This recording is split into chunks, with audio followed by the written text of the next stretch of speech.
சினிமாக்குள்ள நீ டாக்டர் ஆகலாம், இன்ஜினியர் ஆகலாம், முதல்வர் கூட ஆகலாம். ஆனா இன்னைக்கு நான் நடிகனா வரலையே. எங்க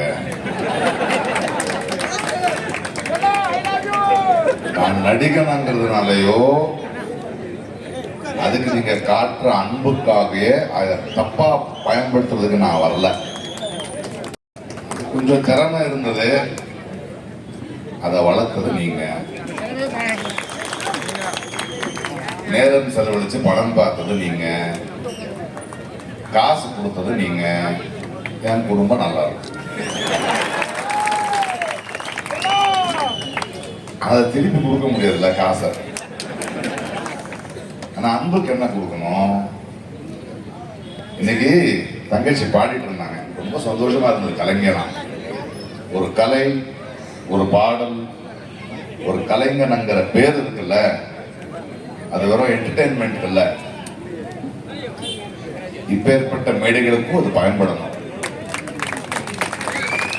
ஒரு கலைஞன்ங்கிறவன் ஒரு சமுதாயத்தினால உருவாக்கப்பட்டவர். பிரச்சனை இருந்தா வரணும், கடமை. இந்த கடைசி பாட்டு ரொம்ப நல்லா இருக்கு. டபுள் இன்ஜின் சர்க்கார், மோதியும் அதிமுகவும் டப்பா சர்க்கார். என்னன்னா என்ஜின் அங்க இருக்கு, அவர் தான் ஸ்டேஷன் மாஸ்டரும், எல்லாத்தையும் அவர் தான் ஒரு ஸ்டேஷனுக்கு போறதில்ல. இந்த டப்பாக்கள் தான் இங்க இருக்கு. அதை பத்தி ரொம்ப கேர்ஃபுல்லா. மக்கள் நான் நிறைய பேச மாட்டேன், ஒரு 2-3 விஷயம் பேசுவேன், அவ்வளவுதான். முதல்ல பழனியை பத்தி பேசுவேன். நம்ம இந்த சாமி சிலைய திருடுற கும்பலை பத்தி கேள்விப்பட்டிருக்கோம்ல, நிறைய கதைகள் இருக்கும். இப்போ முருகனையே சாமியே திருடுற கும்பல் வந்திருக்கு. பழனி அவனுக்கு முப்பாட்டம் தான் கதை அடிக்கிறானுங்க.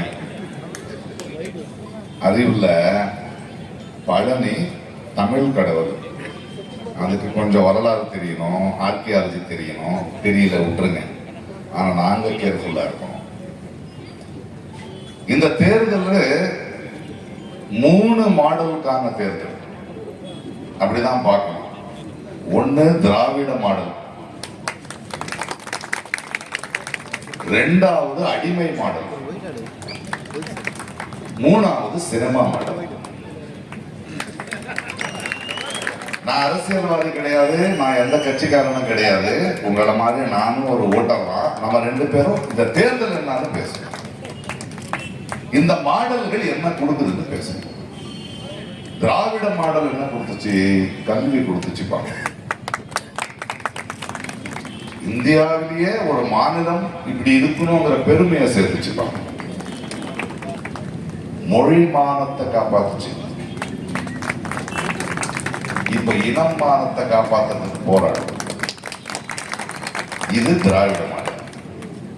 அடிமை மாடல்னா நம்ம தன்மானத்தை, சுயமரியாதையை தூக்கிட்டு போய் மோதி கால் கிட வைக்கணும். தேவையானவங்க இவனுங்க எப்படின்னா, ஒரு கதை சொல்றவங்களுக்கு ஒரு பெரிய கிணறு இருந்தது. தமிழ்நாடு ஒரு கிணறுன்னு வச்சுக்கோங்களேன். அதுல ஒரு தவளைகளோட சாம்ராஜ்யம் இருக்கு. தவளைகளோட நல்லா வாழ்ந்துகிட்டு இருக்கு. அவங்களுக்கு நடுவில் ஏதோ மனதாபம் இருந்தாலும் பேசிக்கிட்டு ஒரு மாநிலம் மாதிரி வாழ்ந்துட்டு. அதுல ஒருத்தன் என்ன பண்ணுவான், அடே நான் தான் ஆடுவேன், நான் தான் தலைவன் ஆகுவேன் அப்படின்னு சொல்லுவான். எடப்பாடியோ படப்பாடியோ யாரோ, இல்ல விஜயோ யாரோ. அப்ப தவளைகள் என்ன சொல்லுது, அப்பா அப்படியெல்லாம் திடீர்னு ஆயிட முடியாதுயா, இன்னைக்கு அந்த வந்து நீ இந்த தவளையோட இந்த கிணறு இருக்குல்ல, அதை பத்தி உனக்கு என்ன தெரியும்? இதோடைய தன்மானத்தை காப்பாத்துறதுக்கு என்ன பண்ணுவேன், எங்களை காப்பாத்துறதுக்கு என்ன பண்ணுவேன், கல்வி என்ன தருவேன், அதெல்லாம் சொன்னதுக்கு அப்புறம் நாங்க தேர்ந்து அல்ல முடியாது, நான் ஆயிடுவேன். அப்படியெல்லாம் ஆயிட முடியாதுயா, கொஞ்சம் உளுந்தாதான் அடிப்பட்டாதான் தெரியும். இல்ல இல்ல கோவிச்சுக்கிட்டு வெளியே போயிடுச்சு. அந்த வெளியே போகும்போது என்னன்னா ஒரே ஒரு ஓட்டை இருக்கும், அது தவளைகளுக்கு மட்டும் தான் தெரியும். உள்ள வர்றதுக்கும் வெளியே போகும். உள்ளூர்காரனை விட்டா வெளியூர்காரனை விட மாட்டோம்ல. தவளை வெளியே போச்சு, அங்க பிஜேபிங்கிற பாம்பு நிக்குது. பார்த்து உடனே சாப்பிட வந்த, ஐயோ என்ன சாப்பிடாத, சாப்பாடு என் கிணறு நிறைய இருக்கு, வழி இல்லடா, எப்படி போறது, நான் கூட்டு போறேன். நீ வந்துட்டு என்ன அங்க தலைவன் ஆகிடுச்சு. அந்த பாம்பை உள்ள எடுத்துட்டு வரானுங்க. இப்போ வேற வர முடியல இல்லைங்க. உள்ள வந்து என்ன நடக்கும்? இந்த தவளை மத்த தவளை, டேய் நம்மளுக்குள்ள பேசி முடிக்க வேண்டிய விஷயம், நம்ம மாநிலம் நல்லா இருக்கணும்டா, வெளியில ஏன்டா இந்த பாம்பை கொண்டு வந்த? அதெல்லாம் முடியாது. இவனை பிடிக்கல, இவன் தான் எதுவும் கேள்வி கேட்கறான், இவனை சாப்பிடு, இவன் மேல இடி கேஸ் போடு, இவன் மேல அந்த கேஸ் போடு, இந்த கேஸ் போட்டு 4-5 பேரை முடிச்சாச்சு. அதுக்கப்புறம் இதுக்கு தெரியாதது என்னன்னா, அதுக்கப்புறம் போன்னு சொன்னா பாம்பு போகாது, இவனையும் சாப்பிட்டு எல்லாரையும் சாப்பிட்டு. இதுதான் அடிமை மாடல். இத பாருங்க, வெக்கம் சூடு சொரணை இந்த அடிமை மாடலுக்கு கொஞ்சம் கூட இல்லை. மகளிர்களை பத்தி அந்த உரிமையை பத்தி ஒரு சட்டம் எடுத்துட்டு வரணும்னு திடீர்னு நேற்று நான் வந்து நம்முடைய எம்பியை கேட்டேன், எங்க போயிட்டு இருக்கேன், நான் மதுரை வரல, திடீர்னு கூப்பிட்டு இருக்காரு மன்னர், என்னன்னு போகலாம். அங்க போன அதுக்குள்ள டீலிமிட்டேஷன் பாஸ் பண்றான். அதாவது இது ரொம்ப முக்கியமானது. ஏன்னா இந்த டீலிமிட்டேஷன் பாஸ் ஆயிடுச்சுன்னா 50 ஆண்டு காலத்துக்கு தென்னிந்தியாவுக்கு இருக்கிற பிரச்சனையை அரசியல் மாறிடும். மக்கள் தொகையை வச்சு எம்பிகளை அதிகமாக்குறாங்களா? அதை பத்தி உங்களுக்கு தெரியும். மக்கள் தொகையை வச்சு பெரும்பான்மையை வச்சு நீங்க பண்ணலாமா? பெரும்பான்மை தான் உண்மைனா உண்மை, அதை மேலதான் எல்லாம் தீர்மானிக்கணும்னு அண்ணா அன்னைக்கே சொன்னாரு. அப்ப மயில் இல்லடா பறவை, தேசிய பறவை, காக்கா தான் ஆகணும். உங்களுக்கு பெரும்பான்மை இருந்தா அரசியல்ல ஜெயிக்கலாம், ஆட்சி பிடிக்கலாம், அது வரைக்கும் தான் பெரும்பான்மை. அதுக்கப்புறம் இந்த பெரும்பான்மையை தாண்டி சமத்துவம், சகோதரத்துவம், அதை பத்தி பேசணும். இவங்க பெரும்பான்மை தான் பேசுவாங்க. நான் எதுக்கு சூடு சொரணை இல்லாம பேசுறேன்னா, இந்த எடப்பாடியோ இந்த மத்த கட்சிகள் இருக்காங்கல்ல, இந்த அடிமை மாடல் தமிழ்நாட்டுக்கு துரோகம் நடந்துகிட்டு இருக்கு. தேர்தல் நேரத்துல எவ்வளவு தைரியம் இருந்தா அவன் பண்ணுவான். வாய் மூடிக்கிட்டு நிக்கிறானுங்க பாருங்க. இந்த மாடல் நமக்கு தேவையா? இந்த மாடல் நமக்கு தேவையா? திருப்பரங்குன்றத்தில் நடக்கிறத பத்தி நான் பேச தேவையில்லை. என்ன நடக்குதுங்க? மதுரையை இன்னொரு மணிப்பூர் ஆக்க போறானுங்க அவனுங்க. அங்கிருந்து ஸ்ட்ரெயிட்டா பழனிக்கு வருவாங்க. இதுதான் இவங்களுடைய வேலை. இங்க வந்து முப்பாட்டணும்னு சொல்லிட்டு இருக்காங்க. பழனி கிறிஸ்துவர் அதிகமா இருந்தா பெத்லஹேம் இந்தியாவில தான் இருந்தது, இயேசு கிறிஸ்து இங்க தான் பிறந்தாருன்னு சொல்லியிருப்பாங்க. இவனுக்கு இந்துக்கள் மேல இருக்கிற அன்பில்ல அதிகாரம் வேண்டும், அது மட்டும்தான் வேணும் என்ற மோதிக்கும் இவனுங்களுக்கும் பழக்கம். இதுக்கான பதில் நீங்க கொடுக்க வேண்டியதா ஒரு தேர்தல். இது சினிமா மாடல்னு ஒண்ணு இருக்கு. ஒரே சினிமால காசு சம்பாதிச்சிடலாம்ப்பா, பெரிய ஹீரோ ஆயிடலாம், ஸ்டார் ஆயிடலாம். சினிமால ஓகே.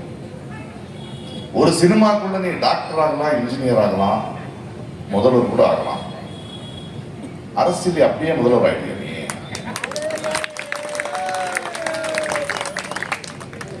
யாரு அரசியல் பேசணும்? என் அளவுக்கு அரசியல் பேசிருக்கியாப்பா நீ? நீ இத்தனை வருடங்கள்ல தமிழ்நாட்டுக்கோ மக்களுக்கோ மொழிக்கோ தன்மானத்துக்கோ பிரச்சனை வந்திருக்கும் போது வந்து நின்று இருக்கியா? உங்களுடைய உங்க மேல மக்கள் வச்சிருக்கிற நட்பு, அன்பு, திறமைக்கு அரசியல் இல்லை. அதை பயன்படுத்துறீங்க. வெயில்ல கியூ நின்று கட் அவுட்டை போட்டு டிக்கெட்டை போட்டு வீட்டை பத்தி யோசிக்காம வேலையை விட்டு காட்டின அன்பை இப்போ அரசியல் வரணும்னு அதுக்கு பயன்படுத்துவீங்களா?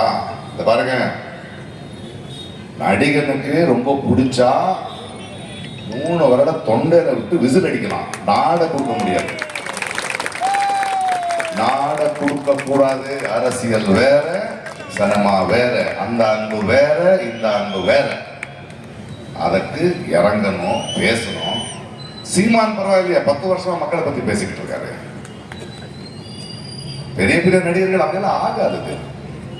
அதை பத்தி இருக்கணும். திராவிடியன் மாடல் வேணுமா, அடிமை மாடல் வேணுமா, சினிமா மாடல் வேணுமா? ஏன்னா அரசியல் யாரை பண்ணணும் அங்கிற ஒரு கேள்வியை நான் மக்கள் கிட்ட கேட்கிறேன். என்னை பொறுத்த வரைக்கும் அரசியல் மக்கள் நாம பண்ணணும், ஜெயிச்சவங்க வேலை பார்க்கணும். ஆனா அந்த இந்தியாவில் ஜெயிச்சவங்க அரசியல் பார்த்துக்கிட்டு இருக்காங்க, நாம வேலை பார்த்துக்கிட்டு. அதை மாற்றணும். நம்ம அரசியல்னா யாரை தேர்ந்தெடுக்கிறோம், யாரை தேர்ந்தெடுக்கிறோம். இந்தியாவோட அரசியல் என்ன, இன்னைக்கு எதுக்கு தமிழ்நாடு எதுக்கெல்லாம் நிக்குது, அதுக்கு யார், எந்த அணி நம்மளோட நிற்கும், தமிழுக்காக துடிக்கும், அதை யோசிக்கணும். கடைசியா ஒரே ஒரு வார்த்தை சொல்றேன், இது ஏதோ அதிமுக அணிக்கும் டிஎம்கே அணிக்கும் நடக்கிற தேர்தலா இல்ல. விஜய் சொல்ற மாதிரி டிவிகேக்கோ டிஎம்கேக்கோ நடக்கிற தேர்தலா இல்ல. இது ஒற்றுமைக்கும் பிரிவினைக்கும் நடுவும், ஒற்றுமைக்கும் பிரிவினைக்கும் நடக்கிற தேர்தல். தமிழ்நாட்டு மக்கள், தமிழ்நாடு எப்பவுமே இந்தியாவுக்கு ஒரு மாடல் தான் நின்று இருக்கு. எதை திணிக்கும் போது ஹிந்தியை திணிக்கிட்டோம், நீட்டு திணிக்கிட்டோம், எதிர்த்து நிக்கிறோம்.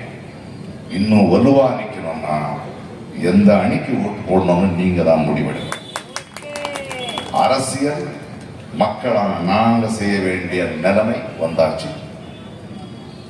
ஒற்றுமையா பிரிவினையா நல்லது நடக்கும். தேங்க்யூ.